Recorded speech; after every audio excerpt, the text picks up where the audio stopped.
And that's a great segue. So listen to this shit that Rick Bucher said, and I'm gonna sum it up. I Mm. played the clip last night, but he was when they were having a conversation about he and Colin about whether or not Kevin Durant will be the next face of the league. Because Magic Johnson, with his almighty tweeting self, came out and said LeBron has one more year, and then Kevin Durant's going to be the face of the league. And Colin's premise was, well, he hasn't been the face of any of his teams. Like it was Russell Westbrook, then it was Steph, and now it was like when he went down, it became James Harden's team. How can you be the face of the league?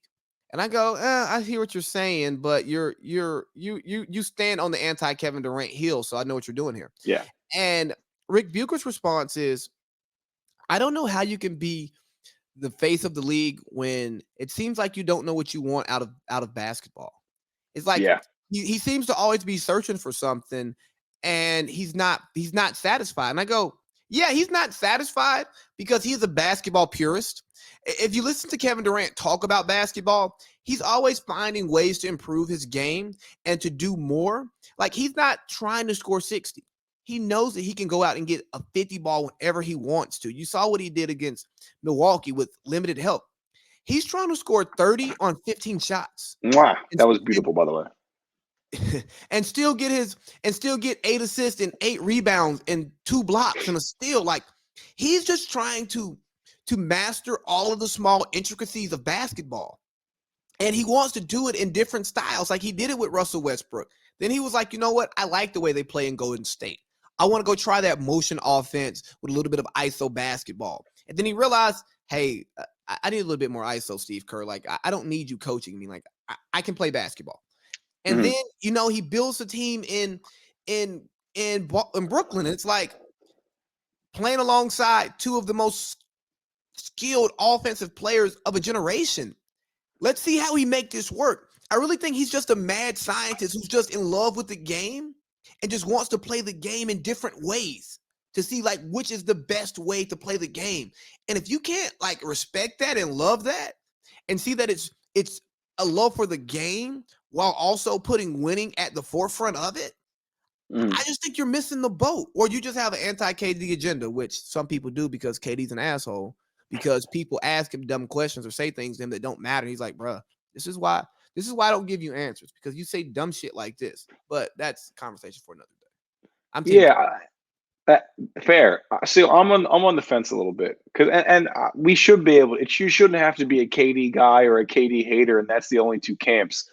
I'm in between. I think some of his decisions have been corny, and I think some of his have been great. Like I like some of the stuff he says. I don't like some of it. I don't have to like all of it. I don't have to hate all of it. Like personally, I think like the going to Golden State was probably the easiest thing he could have done.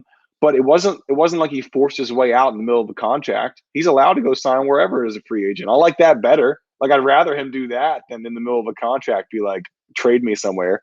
Um, and then with this Brooklyn thing again, he his contract was up. He went somewhere else. I think that's all pretty organic as far as the league goes. Um, I think some of his stuff, I think maybe don't respond to every Twitter troll, but I think if you were put in that situation, it'd probably get annoying getting a million people saying "fuck you" on your Twitter mentions every single day. Bro, when I was at the game 6 when John Collins and Embiid had their little tiff, the whole Yeah, arena is yelling, fuck Embiid, fuck Embiid. And yeah, that's cool. But at the same time, when you're living that every other day, or like the Ben Simmons, every time he touches the ball, fans are booing. Every time he comes to the sideline, they're booing. Like you on suck. Twitter the last couple days, man. I hope Ben Simmons did not log into Twitter the last 3 days. That takes a toll on your psyche. And a lot Yeah, of players view themselves as regular guys like you and I. They're just highly skilled at basketball and highly compensated for it. And it's like, bro, yeah, why can't I get back at you? Like me and you could get into a Twitter beef right now and nobody cares. yeah. No, But say 10 years from now, when we elevate in the sports industry, we probably can't do that. Could be like, hey, you guys got to cut that out. The bosses upstairs don't like that. And it's like, bro, we're just friends talking shit.